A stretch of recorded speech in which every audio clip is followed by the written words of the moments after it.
Hello বন্ধুরা, আজ আমার জন্মদিন। আমার জন্মদিন উপলক্ষে আমার বড়মশাই সকালবেলা গাছের দুটো ডালিয়া ফুল তুলে ঠাকুরকে অর্পণ করেছেন। একটা বসুদেব দিয়েছে আর একটা জগন্নাথকে দিয়েছে। এরপরে সোজা চলে যাই আমার লাঞ্চ নিয়ে।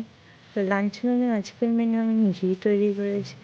আমাদের মেয়েদের মনে হয় নিজের জন্য ভাত রাখা আছে, সেগুলো জিরে ফোড়ন দিয়ে রুই পোস্ত,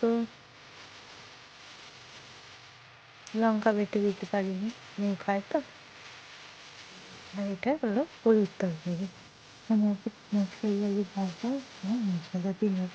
এই সব কটা খাবারই আমার খুব প্রিয়। আপনাদের কেমন লাগলো লাঞ্চ মেনুটা কমেন্ট করে জানাবেন অবশ্যই।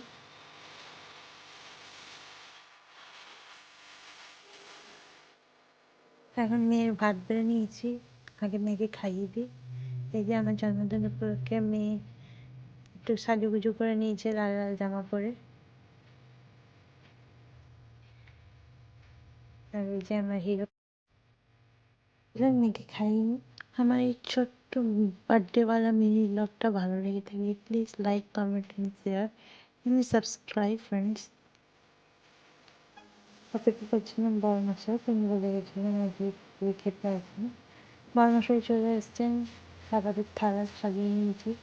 আমার থালাও বড় থালা। খেতে বসে। ঠিক আছে তুমি।